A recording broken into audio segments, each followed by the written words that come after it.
Cool. So, really excited about this. The first community call focused on public relations for Torus. If you're joining and you don't know who I am, my name is Mark. I run a company called PRValidator, and I met Timo through Potenza some time ago, a couple of years ago. And yeah, my background has been in all things on the PR and brand side of blockchain and AI, specifically on the earliest days of blockchain I can remember, which was yeah, working with a Microsoft incubator program way back in 2011 on a little Bitcoin project. I've done stuff with Japanese Web3 game studio, raised some money there from Japan's largest VC. I've worked at a layer one. I've led an agency helping brands land coverage, brands that were backed by Coinbase and Uniswap. So I've been all around the space, but always on the side of like public relations and branding. So yeah, I had of course known Timo and Jay as well from the Potenza side of things, and it was really fascinating when I heard about Torus. I was really blown away because it was the learning curve for me, as a non-dev, and the learning curve, I think, understanding what this new organism was going to be was really fascinating. So I was super stoked. So some of the work we did prior to all this was yeah, when we launched PR Validator, we had this idea of running validators on or nodes on networks, getting the community to stake, and then using those rewards to fund campaigns for protocols. And it worked out really well because we landed so much coverage for Bitensa. And today we're going to learn all about the difference in sponsored media and paid media and organic coverage and everything, and talk more about the strategy, what our plans are for Taurus and what we're going to do. Without further ado, Timo, Jay, I can just continue and we go from here. Yeah, carry on. Awesome. Cool. So I've given you guys a bit of intro on me. You all know what Torus is, and I think what the next stage of this is really to understand, I guess, how the whole media works and what we can do to help Torus. And I think it's really important to understand the media landscape today. Many of you are familiar with the world's biggest publications. That's all going to change soon. Twitter, or X now as it's called, is going to be probably one of the biggest and most popular forms of receiving content, consuming content in the future.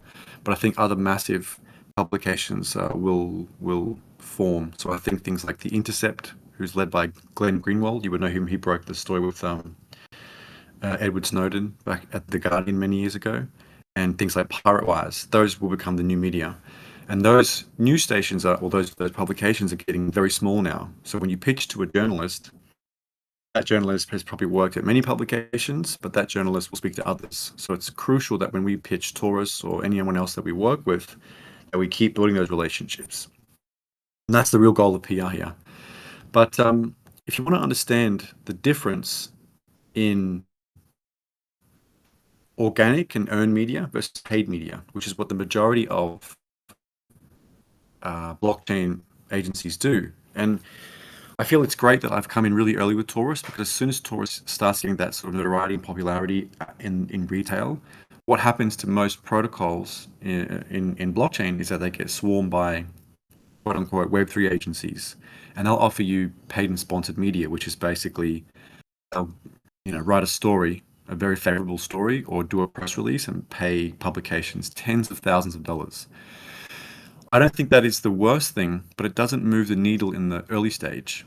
And the problem with it is that if you're going to try and build brand equity and you want to take an article and you want to share it to an engineer or somebody at Cambridge or anybody out there who can really say, wow, this is a great piece, sponsored media is not the way to go in the beginning. Sponsored media is good if you've got a massive name in crypto and you're going to release some news and everyone knows who you are. You can put a press release out there, pay for a distribution service, and then journalists will scan that and pick it up and write about it organically. That can happen from something paid. But typically what we do, and why I think we are probably one of the best and call us a PR agency in the world in terms of earning land and organic media, for early stage protocols. So we land more coverage for early stage protocols than I think anybody else out there. Why? We're quite, you could say, stubborn on our model. We mostly exclusively pitch organic and earned media stories. So what we try to do is we build those relationships with journalists. So 1 to 4 times a week, we'll pitch, 1 to 4 stories, and every story will have an individual media list. So the media list will contain, let's say it's all financial journalists, or maybe it's news reporters or something. So every media list is different. If it's a trending topic, great, we'll throw that in there. And we don't try to shill the project by mentioning the project in every way, shape, and form. If we put too many big names in that pitch, it can become irrelevant, and the journalist goes on their own journey to discover who those names are, and that dilutes Torus or whoever's going to be speaking for Torus. You don't want that in the early stages. You want like a raw story. Here's this person. They came from this elite university. They've got this education with, and they've done all these amazing things. And here's what their ideas are for agents. Here's how they're going to change the internet forever. Do you want to speak to them? And as simple as that. And the more you do that, and the more frequently without spamming them, the more familiar that journalist becomes with Torus. So I think that's really important. Organic versus earned media. And then if the journalist picks it up, yes, I'd like to interview this person. We schedule the calls, they take the interview, and maybe you get covered. So we never guarantee coverage, and any agency that does, you should be very cautious of, because coverage like that is paid and sponsored. So what we do is we sit back and wait. The goal, of course, is coverage, but the aim is to build as many relationships as you possibly can. Speak to as many people as you can, pitch as many people as you can, and then hopefully when you've got some serious news, you pitch that exclusively, or we just give it to a handful of people, and they go, wow, I remember you from months ago. And this happens a lot at Potenza. So we pitch, for example, one journal at Forbes, and we pitch this person, I don't know, let's say 50 times. We never got a response. Then the other day we got one. We would love to do an exclusive with X person, which I won't mention now, and I'm sure, if it all goes well, it'll come out. But the point is that had we not pitched so many times over the last year, then it would be unlikely that person would remember us. So it's really important to stay relevant. I think that a lot of, I guess in general in PR, it's quite a fickle space. It's up and down. People will say, I only want to do PR when I have an announcement. Yeah, but you haven't made any relationships with the press. So you're irrelevant that entire time, and then you want the press to be your guinea pig. And, they have walls up already. So they're not going to engage in that sort of business, if you will. So for us, try and make Torus as relevant as possible by pitching as many cool stories as we can, and be dynamic. It doesn't always have to be about, agents. It can be about another vision about blockchain, or what's wrong with, maybe how you could say academia supports AI. It could be so many different things that the media are interested in. You just never know. On the next topic I'm going to run through is how the media and PR works. I get asked all the time, what does it take for us to land a really big story? And Timo knows somebody, and there's probably somebody in the community that I did a little PR for. And what happened was we had pitched this person in a matter of weeks, and we got the New York Times, Wall Street Journal, and Business Insider to request, who showed interest for an interview in the first couple of weeks of pitching, which is almost unheard of. Why did that happen? And then why do other people not get any interest for months? And there's many different reasons, but there's kind of like an ingredient here that you need. You really need a story or a piece of real news, something that's exclusive or interesting, unheard of. Remember, the media want to be first. So it's really important that if you've got something groundbreaking and you share it to the Twitter community and we don't see it first, well, you've just missed your chance with the press, because they're like, well, it's out there now, we don't really want to cover it, if the news is, semi-big. B, you need to target the right journalist and publication relevancy. Most people want to be in, New York Times, I get it. It's got a massive audience, but that might not move the needle for you. What if your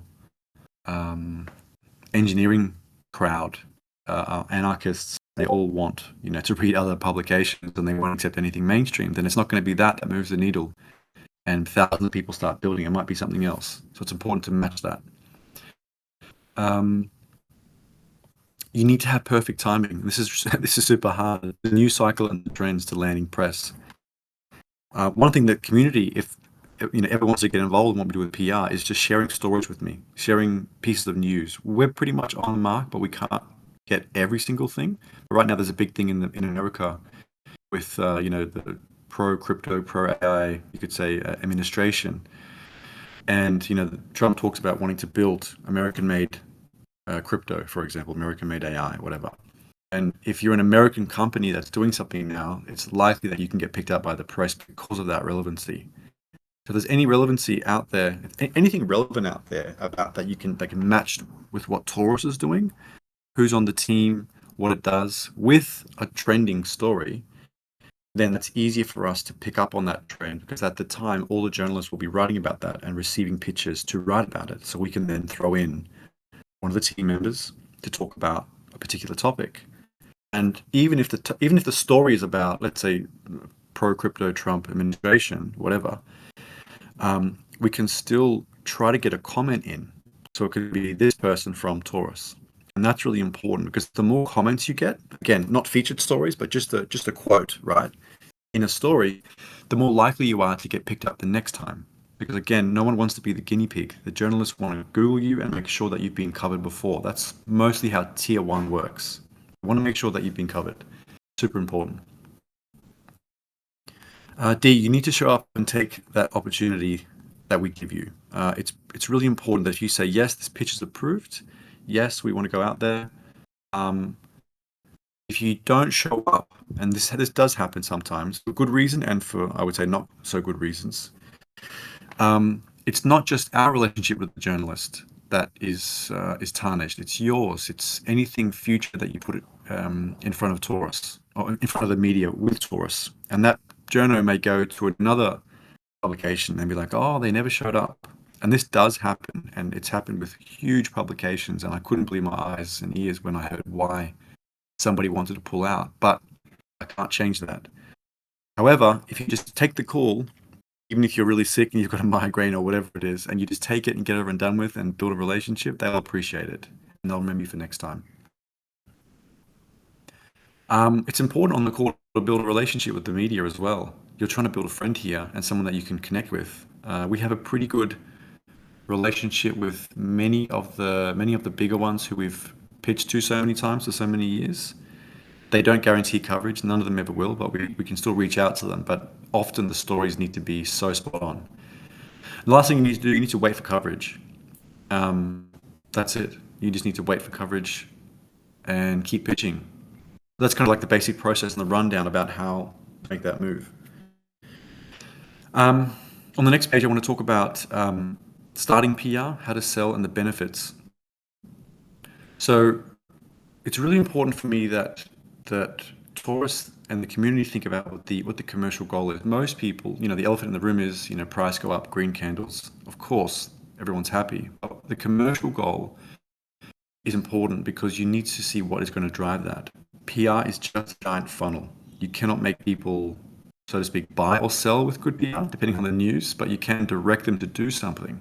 So if that piece of coverage tells a good story, it incentivizes a massive enterprise to build an agent. That's what commercial strategy, you could say, drives, right? So good coverage drives commercial strategy. So people want to build. And let's say that's the goal for now. That's a really important part of it. Because if you just get lots of coverage and that doesn't align, and you don't use that coverage in your strategy, then it's kind of pointless. So if, for example, if Torus ever one day wanted to raise lots of money, whatever, getting VCs to buy off the market, one of the best ways to do it is show how relevant Torus is by being validated by some of the biggest names in the press. And if you keep getting coverage, and of course those VC deals can take months, right? Let's say it's a 6-month process, a year. If those deals are underway, what a great way to keep the analyst satisfied and the general partner satisfied by saying, like, this is the winner, and keep feeding coverage. I think it's one of the best ways to do it. So what does coverage do? So as we talked about, it can drive the strategy, it can drive people to build, but it really, supplanting brand equity. So for those who maybe more work in engineering and less in PR and marketing. Brand equity is more, the validation of somebody thinking and hearing and things about you. How much do they value you? So Vitalik and CZ have, 5 out of 5 brand equity when it comes to, how famous they are in blockchain. And so they can really go and do anything anywhere and they'll get covered. A lot of protocol founders make the mistake that because they've got a $1 billion market cap, that they are as valuable. Unfortunately, no one gives a shit. And they're not going to until you are that big. And there are some, there's validation from Twitter, right? Crypto Twitter. And then there's validation from Wired or from something else, which means more to an enterprise. If the enterprises are mostly Web 2 normies and they're sort of experimenting with AI and agents and things like that, they're going to get more validation from those names that they trust, not from crypto Twitter. So again, it depends on the commercial strategy. Where are you heading? Where do you want to get validation from? Going both routes is fine, but it's really important to understand that part.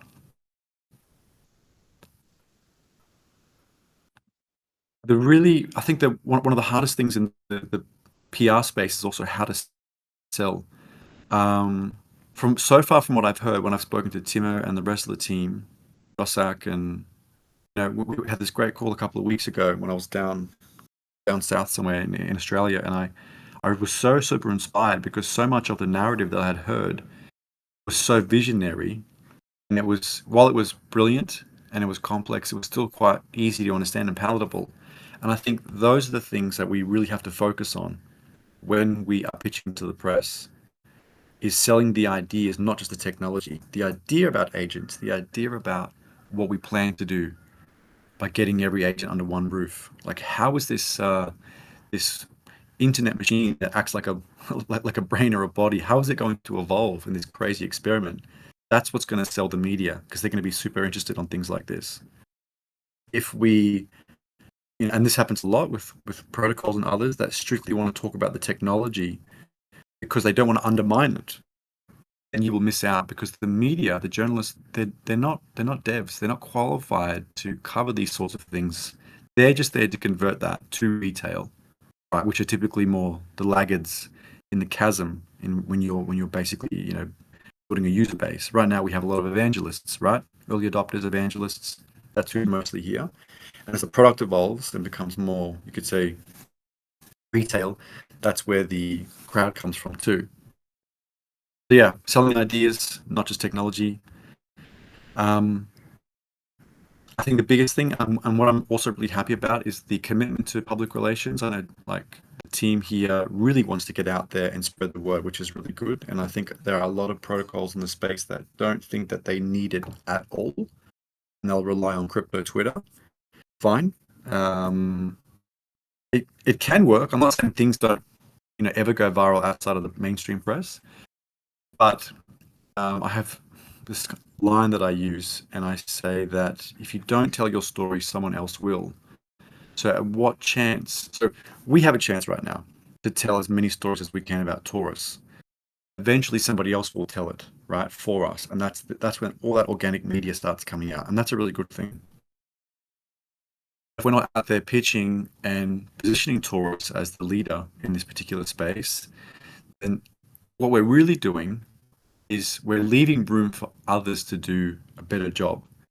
Meaning that journalists who receive hundreds of pitches a day, maybe even 1,000 a day, right? If they're some of the big journos, if there might just be another protocol very similar who has more, who's more dedicated to the PR side of things, and that doesn't mean that your protocol, Taurus, is not as good. It just means that they're more aggressive. So what we're trying to do with our module is, is be as aggressive as possible when it comes to pitching. Keep putting those stories out there because we want to win this. We talked a little bit about what people get wrong, maybe with telling tech stories, why you shouldn't engage in some of the paid media so early. When is paid media relevant? Paid media can be relevant when Taurus does, if Taurus attracts a pretty significant company that starts building, if Taurus does anything in the sense of an update that changes everything forever, if all these agents start swarming around the protocol and working together, something groundbreaking. Then you could possibly do a paid press release, but I still think it's better to pitch this organically. Again, it depends on the relevancy, so we take that case by case whenever that comes up. Super to understand on some of the things I talked about just in the beginning, which I want to just touch on now. When we talked about, what can happen and what can go wrong and good, it's more, I think in general in crypto, there's this misunderstanding that a lot of people think that the media will understand what they're doing. And they get, not very satisfied when the media don't cover exactly what they want or if they don't get coverage. If there's something groundbreaking that Torus has achieved and it's verifiable through a dashboard, some APIs feeding some data, that's really good, but it's better to have someone from Cambridge or Oxford, for example, verify that for us by that dashboard, because then it's verifiable. So this happens a lot in some of the most brilliant minds for example, in Potenza, who have subnets. They do incredible feats. They're breaking, like they're changing the industry, and then they tweet about it on a dashboard and expect it to go viral. It mostly stays within crypto Twitter. Had we have had that news and we had pushed it to the media, as an example, when we did, we had Time Magazine and Financial Times reach out to us when we pitched one of the subnets about a year ago with one of their, pieces of news that they had. It was very exciting to the press, and they reached out immediately for comment. And where that subnet missed out on that opportunity was really that they had there was a dashboard, but there was no one else that could verify that for them on the outside. So the journal looks at this and says, well, I don't know what to do with this. It sounds good. It looks good. I want to talk to this person, but I cannot verify that. So if we are able to accompany any of the pieces of news that we have with someone with a PhD, with someone from, anywhere, if it's an enterprise, academia, that will only help us. So I think we always should keep that in mind before we share any big news. Because there is an enormous disconnect between the journalist and Torus, let alone the Torus and the journalist and the reader, right? We have to bridge that gap by getting every single thing that they need to cover a story. The more we can give them, right, everything served on a platter, the easier it is, and the more likely it is will land coverage. As I said before, releasing news social media first makes it non-newsworthy. If we get a chance to pitch, great. We talked about how the newsrooms are quite small now, so it's important that we take those calls, that we're really on the mark there by pitching over and over, and again, matching Torus's brand with the journalists and whatever they've covered prior. And we do a lot of reading. I think we must read, maybe hundreds of articles a month, where the team is always reading and understanding what that journal has covered, which is good because then we know where to place Torus for the next time. What works when pitching, of course, if we have use cases, testimonials, if we have, it's really great if you've got something, if anyone's building on Torus, or if Torus, like the team, want to show something, if we have an exclusive and we want to give a demo about how this thing works, if you give a live demo to a journo on a call on this verifiable breakthrough, again, we can increase our chances of landing coverage. We want to stay away from all the tech jargon when we're on the calls, unless it's very specifically about a piece of technology that the journalist is somewhat qualified to talk about. Really important. The other thing is, I get asked this a lot, I'm sure most of you know, but can you pull off being an anon in crypto, in AI? Yeah, you can pull it off. If this, again, with that particular person who got the New York Times and the Wall Street Journal interested, we had pitched that person as an anon. They have a very brilliant story because they're a young person who built this really cool thing. Yes, you can pull it off, but you can't always pull it off because the media, they're worried about interviewing another Sam Bankman, right? And he's going to be, shilling a new token from prison. I don't know, but at the end of the day, you can't really. It's just always better to have, like I always say, like LinkedIn is mostly cringe these days, but it's really important for the press to just see your LinkedIn. Otherwise, they're like, who is this person I'm talking to? Google Scholar helps. All those bits and pieces that you can be verified, then they feel good, like they're talking to a real person. If you go out being an anon, you just have to have built something really crazy, first of its kind, have a really cool story, and then you can make it. and then they'll want to interview and maybe they'll cover you. So it does happen. You can see on different publications, a non does this, a non does that, right? I've only got a few more to go, so then we can go with some questions or anyone wants to have a recap. But yeah, once that pitch has gone through, it's really important to stay on the call and to take that opportunity. I think also with the expectations, I want to cover as well. How long till we see results, which is what I get asked all the time. Again, most agencies will say we guarantee all this coverage. That is not true. No one should guarantee you coverage. The other important thing is what I like to measure. I like to measure how many times that we've pitched, how many responses, how many email opens, how many people have actually come back and said this sounds really cool. And then over, let's say, 6 to 12 months, you've got quite a bit of coverage. You could say it's 12 pieces, so one piece a month, or it's many. Also remember that we might have pitched someone 100 times and they never respond, then they write an organic piece on Torus. That happens a lot with what we do. Some journos just don't take calls. They just sit there and write all day. And then they see that their colleagues have done it or that we've pitched to them, and then they push something out, which is pretty incredible. It happens a lot with Potenza, actually quite a lot. I think that what's really important is that we push this as long as we can go. So whether it's PRValidator or it's another agency that you use in the future, PR should be for me as equal as engineering. As long as you keep building, whether you're writing code or whether you're pitching to the press, you're having to stay relevant. So I think the more that you're out there, like you cannot lose if you continue to connect with the press, because eventually you'll have a breakthrough in tech and then you have got someone to talk to. So you should always do PR forever. It's not like a 1 or 2 month thing. It's continuous. I think what's important also we cover, the more traditional outlets that really move the needle and the ones that in blockchain. I think the traditional ones are more conservative in their what they want to write about. This is the next cool thing, because everyone knows that if you write the right thing, it pumps the token, and then yeah, that's sort of sort of the elephant in the room in the space, right? So everyone needs to be really careful on the media side of what they're writing about. So you can get somewhere and they give you like this unbiased opinion where they critique Taurus and they say good things about it, and that's what you can expect. If you want it to be perfect, I mean, that's really then you're going to have to pay for that piece of news that that you've paid for in a blog somewhere. It's too favorable. It's not real.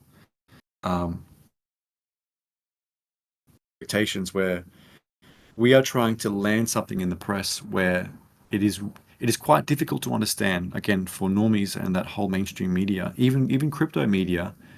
We often hand them everything on a pallet for some protocols, all the founders, VCs, use cases, everything, and the journal comes back and says, this is incredible, but I have no idea what to write.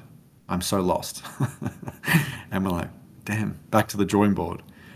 So I think with something like Taurus, and our strategy with that is that, like, again, we don't know what's going to stick. So as long as we remain dynamic, I think that's the most important part. And the team will always feed us stuff. We'll find new modules and agents being launched.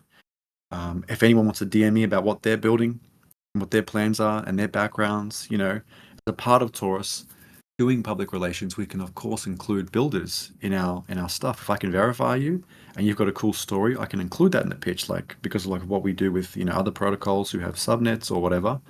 Those stories matter because the media is going to look for use cases, because often a protocol is like, okay, we have this cool thing we built and the token price is up and we raise 100 million and we have nothing else. And that is more common than you can imagine. It's hard because the media is like, well, so it does these things, but then who uses it? You've got a great team, they're all ex-Google, but who uses it? That's my next thing. Because then what you don't want is the media to be like, well, actually, they raised all this money, but they failed to gain any adoption. You're like, ouch.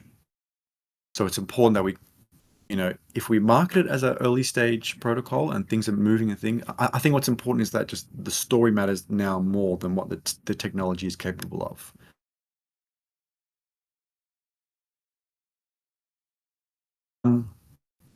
Yeah, so I think I've summarized. I've been speaking now for about half an hour about what we do, how our plans with Torus will be executed on this campaign.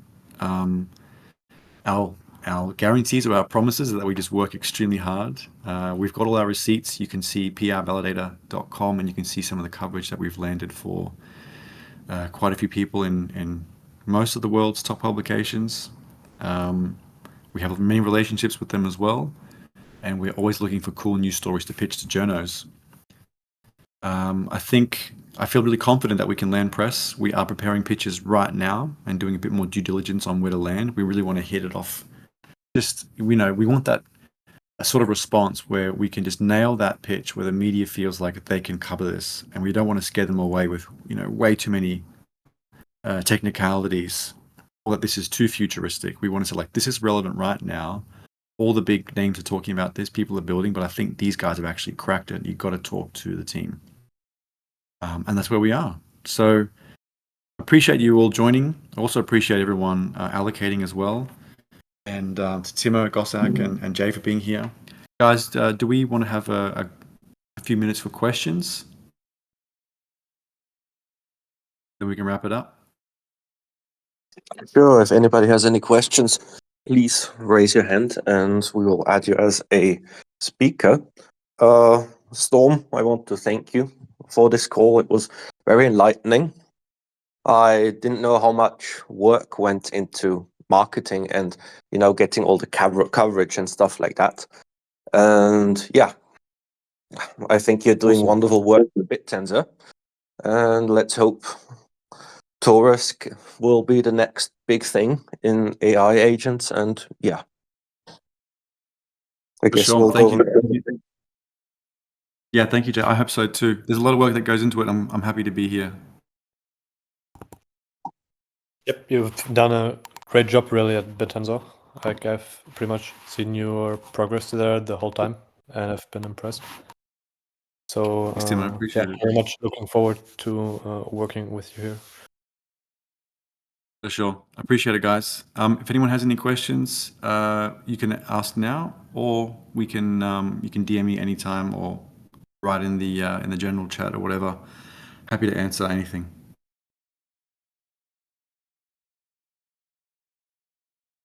Cool. Okay, we can round it off. Thanks, guys. Appreciate everything. Jason, And, Jason may have one. Oh. I said Jason from Omni. Hey, Mark. How's it going? Hey, mate. I just wanted to ask, what is it that you're focusing on right now? So what is the first thing that you guys are hoping to get over the line for Torus? Yeah, awesome. So we are writing our first pitches, and we're finding out who in the media is the most likely to cover this. So I mentioned we've got some really cool relationships there. Trying to see what makes the most sense, because this agent's topic is trending on and off. Sometimes A16 is backing something, and sometimes this agent goes wild on its own. And we're trying to figure out, okay, if we're going to push this out to, let's say, 30 or 40 personalized emails to journos, who's going to pick this up? So now we're just finalizing the pitch and getting it right. And even though it sounds kind of silly, maybe the pitch is only a paragraph or two. It's like, if there's 100 of those things going a day to journos, literally, or maybe even 1,000, and you want that first one, you want them to just like read the first little line and go, yes, I want to keep reading. Otherwise, you just go to archive, right? Or spam. So yeah, next step is just finalizing that. And I think that this week we'll have our first one, and I'll get the team to approve, and then it should go out Monday, Tuesday next week.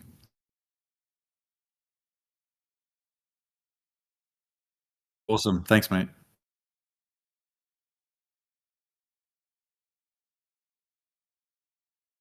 Cool. That looks like everybody. Yeah. If we don't have any more questions, I'll guess we'll wrap this up.